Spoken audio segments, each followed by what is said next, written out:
ActionSA Gauteng is set to challenge the Premier of the province, Panyaza Lesufi's Nasi employment campaign. The party is accusing Lesufi of using the initiative to employ ANC volunteers. There are allegations that the campaign is being used as an ANC electioneering tool ahead of next year's polls. We're now joined by Funzi Ngobeni, ActionSA Gauteng Chairperson. Thank you very much, sir, for your time this afternoon. What evidence have you found to suggest that indeed this is linked to ANC cadre deployment in this initiative? Yeah, we have received numerous complaints from the youth, in particular here in Gauteng, people that have applied, that have queued, and then hoping that they will get jobs. People have approached us. They are complaining that this scheme is being used for political ends, and we have taken a decision initially to write to the SCOPA of Gauteng and asking them to investigate and check whether these allegations are true. And the SCOPA chairperson, Mr. Soshaile, decided to refer us to the Speaker's office, and we have not received any feedback since then.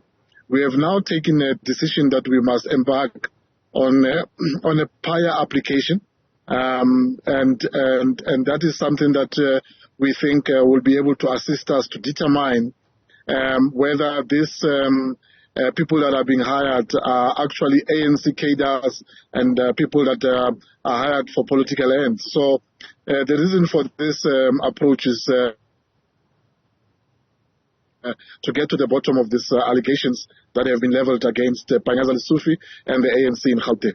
Sure. You speak of young people having approached you about this matter. What is the nature of their complaints? What are they saying? Did they go and apply? Did they apply online? Did they go specifically to the application centers? And what were they met with? Or what did they witness? Yes. What they've witnessed is that some of their CVs have been scattered around. I think those visuals have been circulating on social media. They've witnessed ANC councillors and ANC cadres, meddling with their CVs in their booths and probably, shifting those that they do not know and including only those that they know. They've seen the applications, even the promotion of this initiative being headed in ANC colors, and ANC councillors being the one that are circulating this on social media and so forth.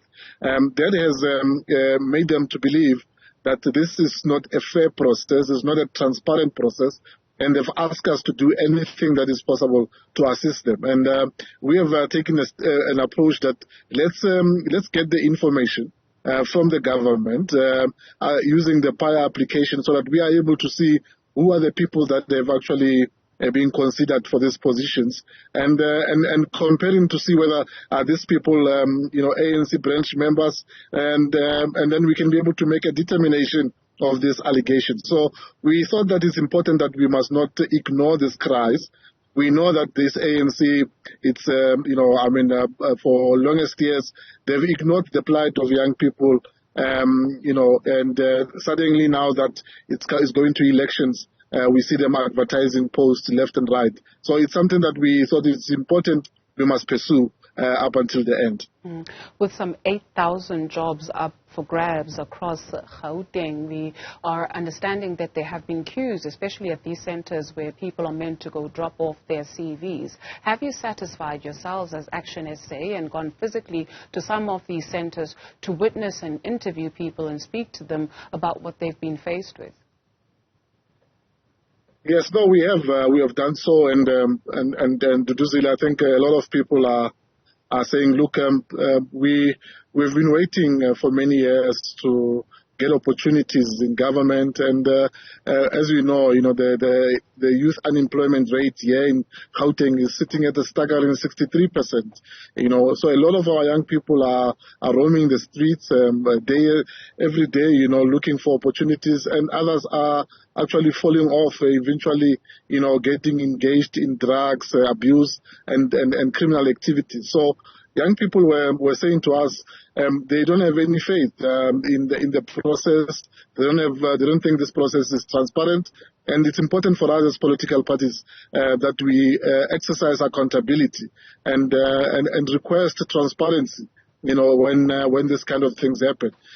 So these allegations are serious, and we know that approaching elections, ANC, because they are quite desperate, and they are looking at making sure that they retain the majority in Gauteng. They will do everything in their powers to do so, and even using state resources. Something that we are going to make sure that we fight to the end, because we don't believe that political parties must use state resources, to push their political gain. So I think it's something that we say we're going to fight to the end and make sure that we hold this government accountable. We've been laboring tirelessly to get hold of the office of the Premier so we can have his audience, but unfortunately we're not succeeding on that front. Have you had any luck? If so, what has been the word from the Premier?